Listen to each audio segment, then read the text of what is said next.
Welcome to the Leaderish Podcast with your hosts, Regina and Doris. Hey, Doris. How's it going? Hey, Regina. It is going wonderfully well this week. How about you?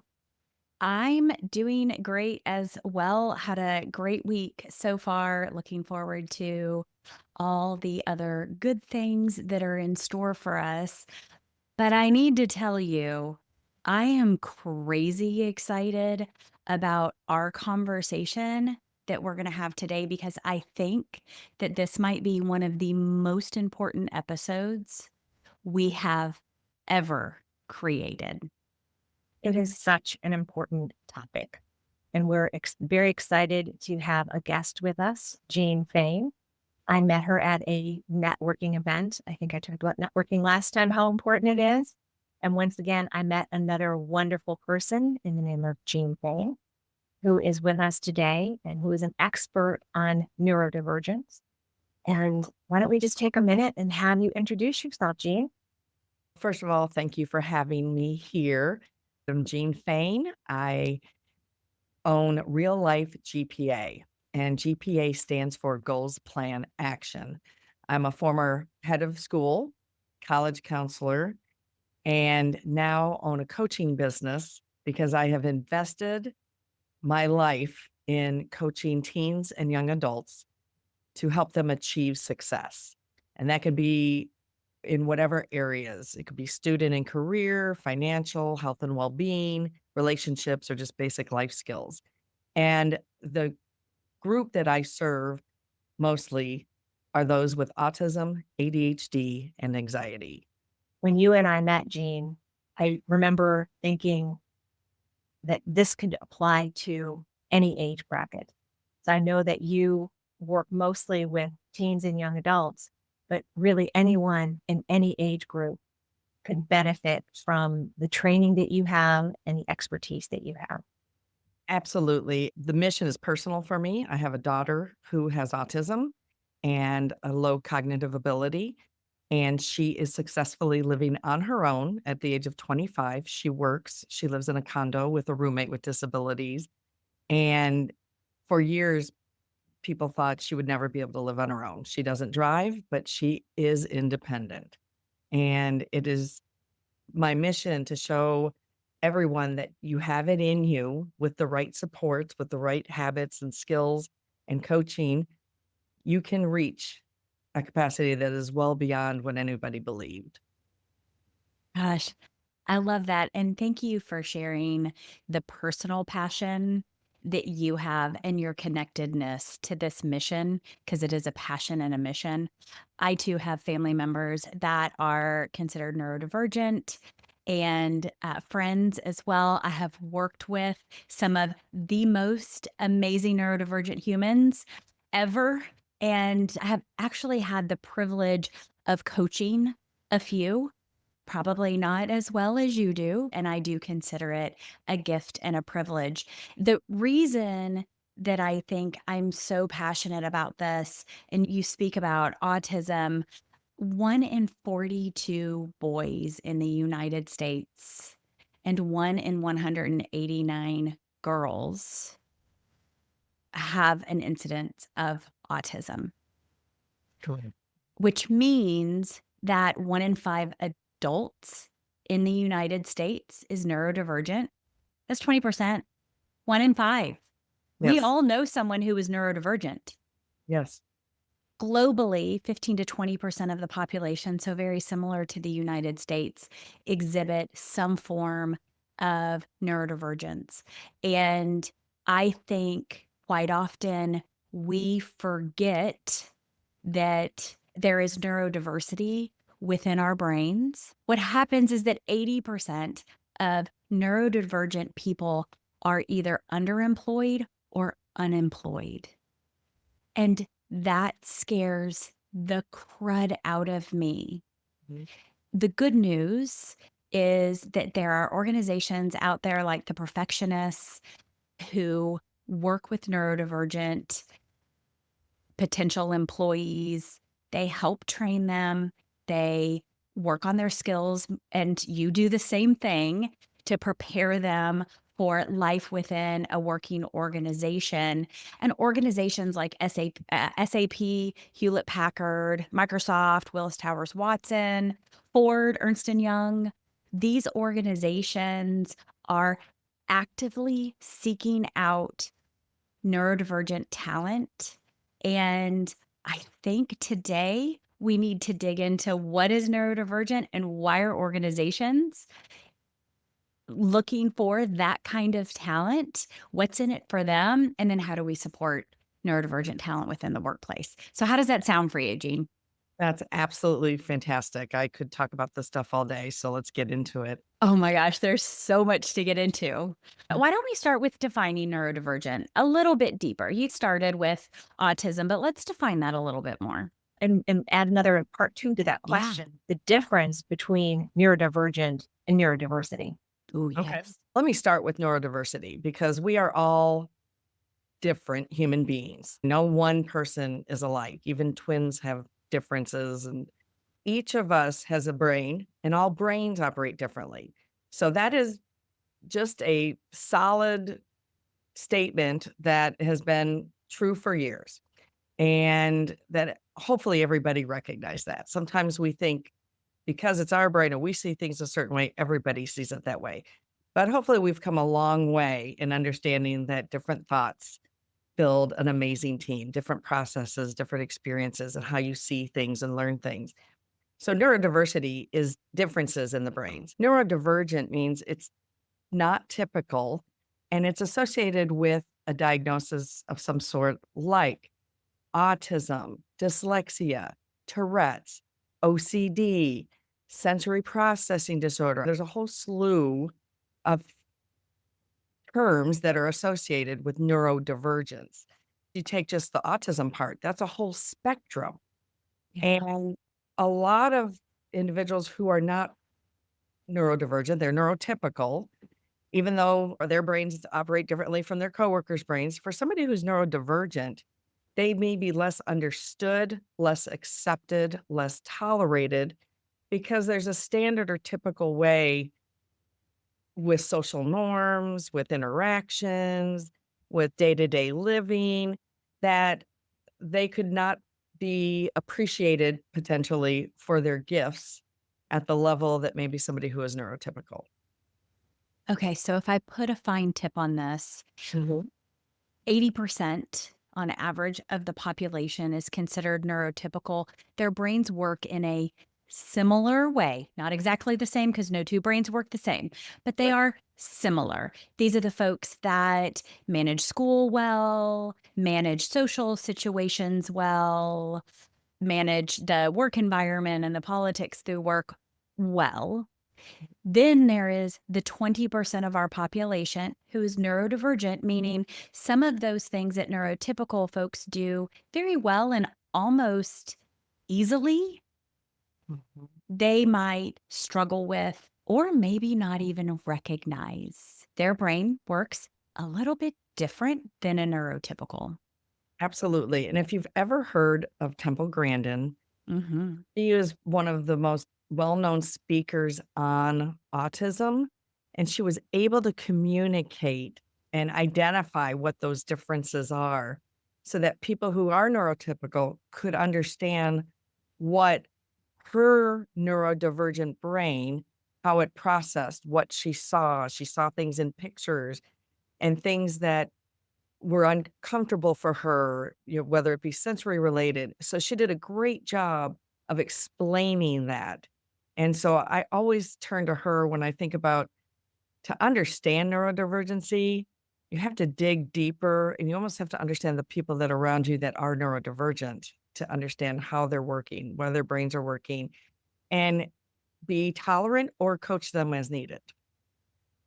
I love that. And what just dawned on me as you said that is somebody may identify as neurodivergent, but that doesn't mean that they have a specific behavior or a specific way that they learn something or a specific social situation.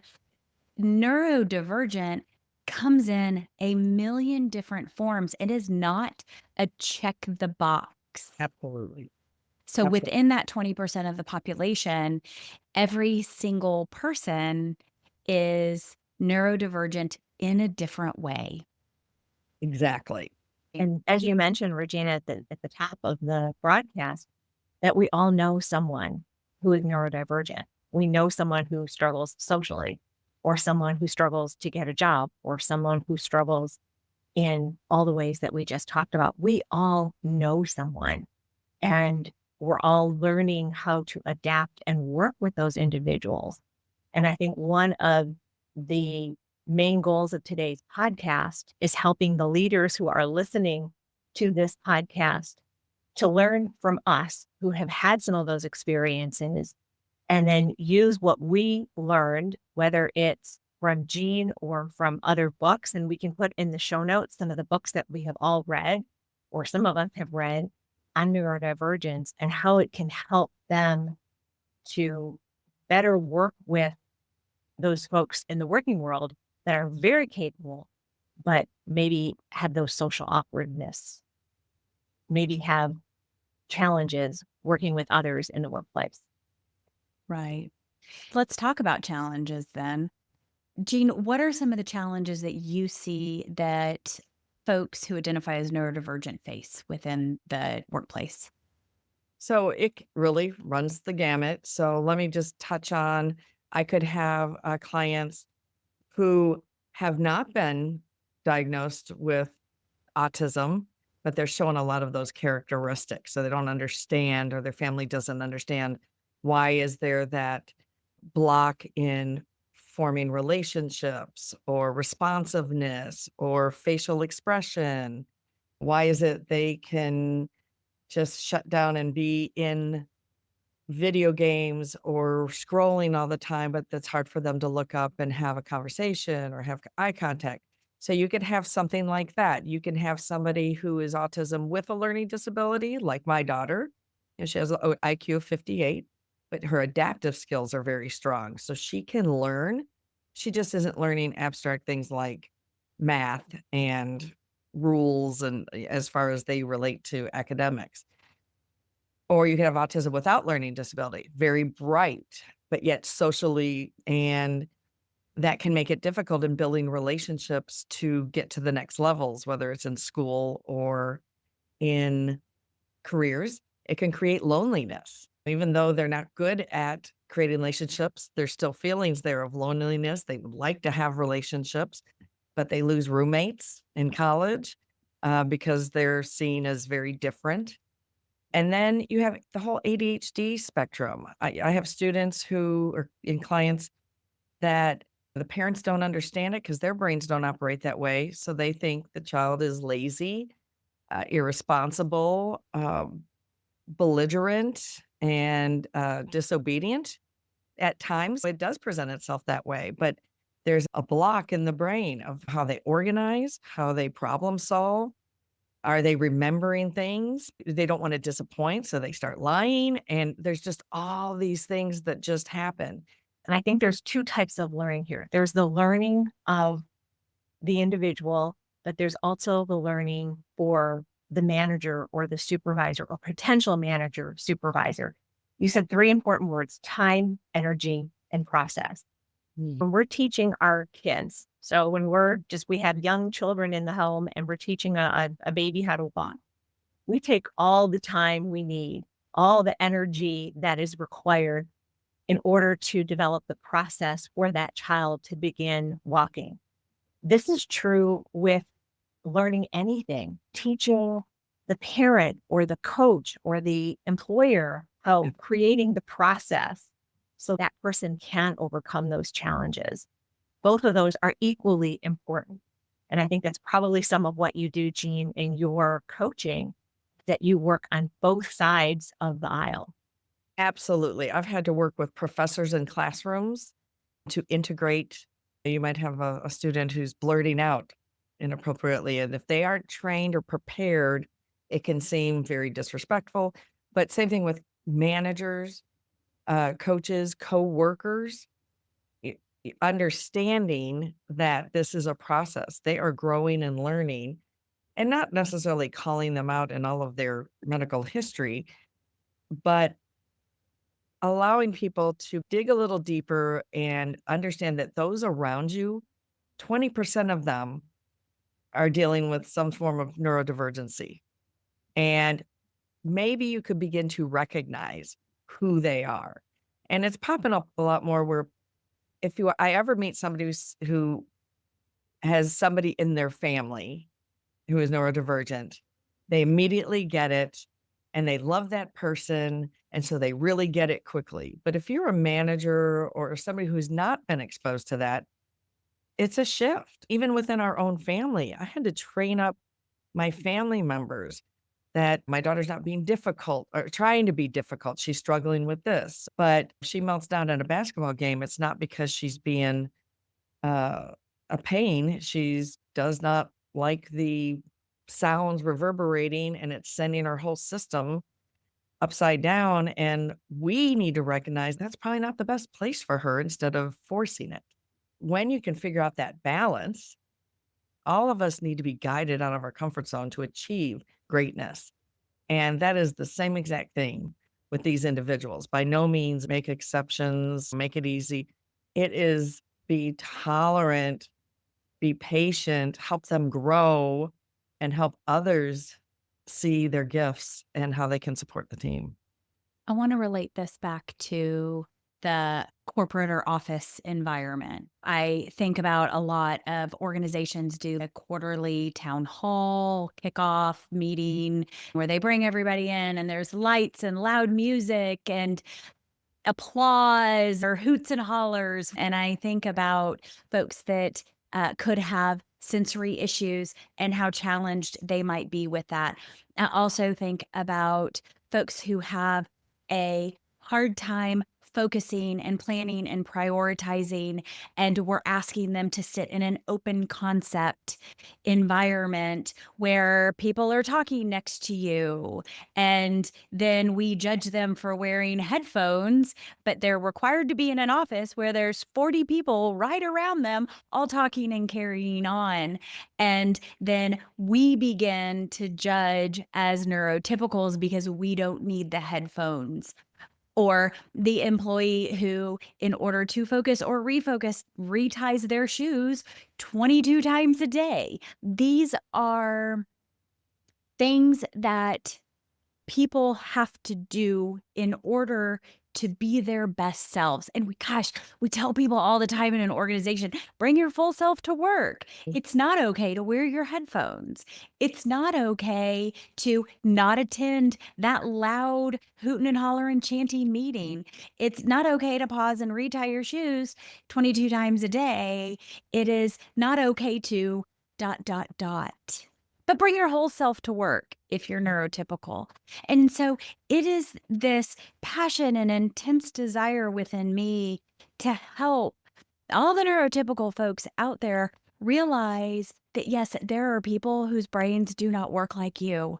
And they are doing their damnedest to get into that office because you're requiring them to come into the office. And yes, they need headphones.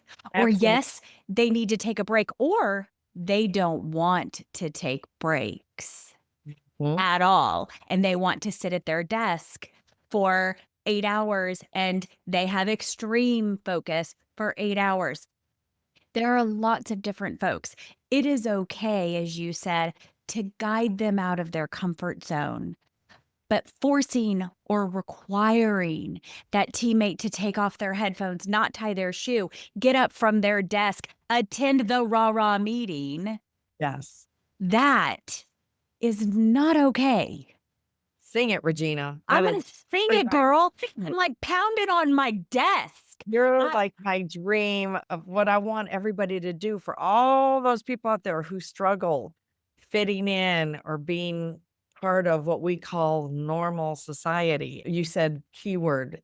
Why are we pushing them? So I don't even like to use push them out of their comfort That's zone. I try to right. say guide them out of their We comfort. guide them. Yeah. and support them out of their comfort zone. Why aren't we asking them, what is the next small step you can take? Or what is the next small step you feel comfortable taking? Instead of us saying, I want you to take this step. I want you to take your headphones off and Mhm. socialize with the people around you. Oh my gosh. Absolutely, when it's the bane of their existence. And it is good at times, but that can't be forced. And it's just like anything. If you want a high performing team, understand your team and not just Absolutely. from the top down, laterally, below you, above you. And there's those brain differences are what make things happen. They can see And in ways we can't. yeah, and you said something important, the next small step. And Regina, you were talking about the employee, the next small step the employee can take. But what about the next small step that the manager can take? And it ties right back to what you were saying. And I know that I'm that outgoing, bubbly person that if it's a birthday celebration, my gosh, we want to celebrate your birthday. And Jean, if it's your birthday, we want to sing to you. But if you don't want to be in that spotlight, I, as a manager, need to step back and understand that I need to take that small step and realize that I can have February birthdays where everybody's in that room together and everyone can have a piece of cake. But if someone is in there and doesn't want to be recognized, don't recognize them. Don't Yes. force them into that recognition. Don't force them into accepting applause that they don't want to accept. Don't And force them, as they you said, Regina, to go to a big rah-rah meeting where they're completely uncomfortable. And the only way to get there is to understand and get to know them better. Not on Mhm. the level of what work loads can you handle, but also what motivates you? When do you feel most appreciated? But really, if I wanted to show appreciation to you, Doris, what is it that I can do for your birthday? Or what is it you would absolutely hate for your birthday? Whatever it is, there's ways to just engage in conversation and you get to know people better and the ways they work, the ways they tick, and then it's just beneficial. So, isn't that just basic humanity?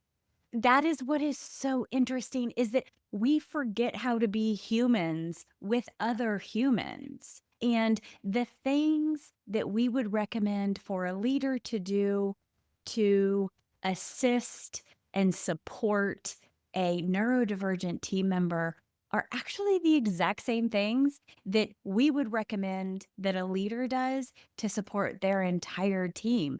Get to know them, ask them questions, ask them where they want to go, what they want to do, how they can be supported. Ask them what they're great at and what their challenges are. I look back on my history. I was in the newspaper world and in management and managed staffs, and I ran a school, and we had 90 staff teachers, faculty, staff members. And I think about the growth I've gone through as a leader and what I didn't understand early on until I had a child that was neurodivergent, but always growing as a leader. And as individuals, we want to move quickly sometimes, or we're focused in on something internally. We just have to open up and focus externally. And that's what I love about being a coach is it's all about the client. They're the hero in this because they're the ones doing the work. We're guiding, they're the hero. I know I can say all the things throughout my career that I'd wish I'd understood better or done differently. But it's that growth for us as well as leaders in organizations to take ownership of that and recognize it. Yeah, I think a really key question to ask, going back to the all humans, ask this of all of your team members, what motivates you? And then listen to the answer and be aware of the difference of every single one of your team members and what motivates them. And then try to help them through that singular motivation. What helps one person or what motivates one person can be very different than person B, person C, person D. Be aware of those differences and then motivate them in that way. And if what motivates them is being able to wear their headphones all day, that needs to be okay. Absolutely. I think it's important for us to also discuss why hire neurodivergent employees because there is a unique set of strengths that often, not always, often accompany neurodivergent team members that neurotypical team members may not be quite as skilled at. And I'll throw a few out, and then Jean, I'm going to ask you to add to this list.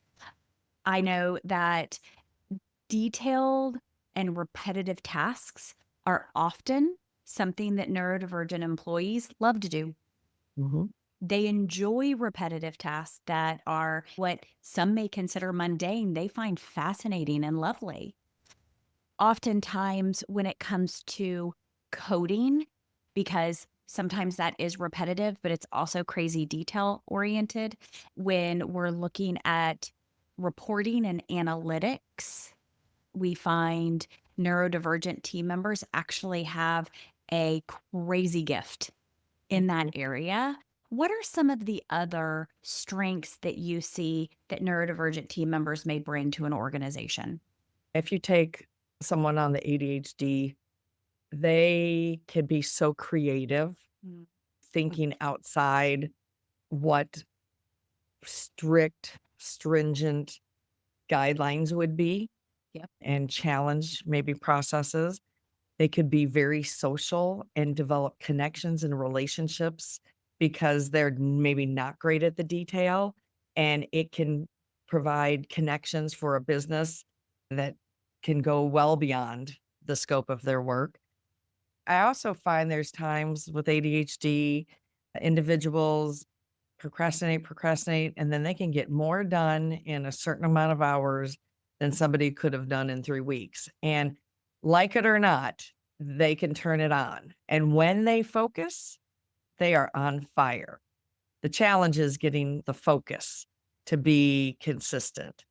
Some people with ADHD have hyper focus. Correct. So hyper focus when they're really involved in either something they really love or they're feeling successful in. Literally, you can tune out people around you and not even hear somebody asking you a question or people talking next to you, and then they're worried you heard their conversation. You can hyper focus and tune out something, or you can hyper focus and not pay attention to other things that are falling out around you in other places. So hyper focus can be really great Mm. for a specific project or learning a new tool or art, but it could also bring its challenges. But just like somebody who is neurodiverse and not neurodivergent, there's gifts. They like coding, they like the rigid structure, they're about compliance and following the rules, but then maybe they're slower to make decisions. Maybe somebody on this end is too impulsive. So it all goes into this pot to where we're trying to be the best version of ourselves that we can be, and we should be trying to help others get there. I think this is a super important conversation. I want to backtrack it just a little bit in terms of hiring someone. So let's assume that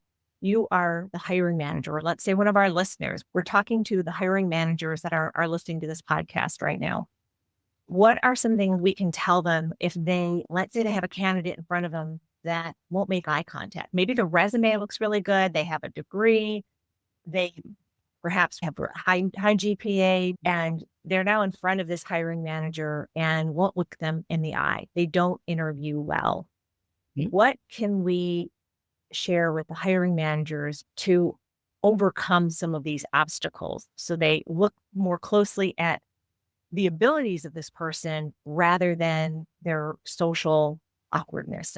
Right. And eye contact is a great one because it is difficult for many people, especially on the autism spectrum. And it is seen in society as disrespectful. If I'm a hiring manager, one thing that they always tell you in interviews, make eye contact, do the handshake, all those basics. Now, I would say those are individuals who may or may not be coached to make eye contact. So they may not have a coach, they may not be aware. I would dive in more to their responses and the questions, their information on the resume, how their skills fit. I would highly advocate for talking to the references. Do they work well on teams? Do they perform and meet deadlines? All of those things, even if they don't have eye contact, especially in an anxious setting like an interview. If the typical neurotypical person is very anxious in an interview, and then it may be even heightened for neurodivergent if they already struggle with eye contact. While it's something I would still work with the interviewee, I hope the interviewer would consider that might possibly be due to something else other than they just don't have social skills. I would also like to add that, especially in the United States, we have this preconceived notion that what makes a good employee is someone who can communicate well, someone who's a team player and is collaborative, someone who has a high level of emotional intelligence, someone who's persuasive or has the ability to network or conform to standard practices. We have this notion that is what makes up a good employee. Not every role within an organization requires those things. And it all begins with the hiring manager and the recruiter thinking outside the box. Do I need someone with solid communication skills, or do I need someone who can code? Absolutely. What hard skills do they need? What soft skills do they need? And what is the combination of the two that will make this position successful? That's right. Do I need a team player and someone who can collaborate, or do I need someone who can digest spreadsheets quickly and figure out what the patterns are or what the result is from all of the data? Being very clear on what you need in the role and not asking for a unicorn for every role will help you be able to identify the right people. We always ask for unicorns. Stop asking for unicorns, people. Right. You don't always need the unicorn. You don't need the coder who is awesome at networking and loves a party. There are some amazing software engineers and data analysts out there and Yes, financial analysts out there who love people and are great with networking and have great communication skills and high emotional intelligence. And then there are some that aren't, and that's okay. You need to figure out absolutely. what you need. Just But like yeah, we're not everything, right? that's right. Yeah. Yeah, don't ask me to do numbers. Okay. Yes, not me either. The second challenge that we run into is we are not trained and we don't have the knowledge and understanding to recognize when we may be experiencing the neurodivergence of another human. We just see them as awkward. Yeah. They're not awkward, they are neurodivergent. Their brains work a little bit different than ours. If we were more open to that, I think that 80% of neurodivergent employees that are unemployed or underemployed would go down significantly. So we've got to be knowledgeable and open. Absolutely. And I would even say for leaders in organizations, and you could be, like you said, at an Ernst and Young or a large healthcare organization, or you could be the manager of a grocery store. You're a leader, you're out in the workforce. You can see those organizations that really embrace neurodivergency, and you see that with their employees in the workspace. And a lot of those employees have coaching. So even at a higher level, don't all of us need coaches? We all need a therapist and a coach as we're born into this world. Here you are, and now they follow you through your life. I think a little bit of coaching is an amazing thing for all employees. Think about what job coaching opportunities there are for people in all levels of business. It could be the bagger at a grocery store and how they greet people and how they stay focused on bagging, to Ernst and Young and how they're collaborating, working with numbers and the team and communicating information. I'd like to share a story that I read, and I'll post the link to the article in the show notes, of course. And the study was on two teams, one team of all neurotypical software engineers, and the other team was neurodiverse. They had some neurotypical and some neurodivergent team members on the team. The team that was neurodiverse did 60% more work than the team of neurotypicals. So if that doesn't tell you right now at this moment that hiring folks that are neurodivergent does not add to your bottom line, it does. Absolutely. The numbers speak for themselves. So you That's right. Doris, what are a few things that you're taking away from today's episode? And it was a great episode, and it's such an important topic. I had four things that I wanted to mention. The first is time, energy, and process. So, Jeanne, you talked about that we need to take the time, spend some energy, and develop processes. And I think it goes on both sides, on the employee, on the candidate, maybe the person that hasn't even been hired yet, or the employee that's neurodivergent, as well as the manager. And taking the time to coach both sides. You mentioned coaching, and everybody needs coaching.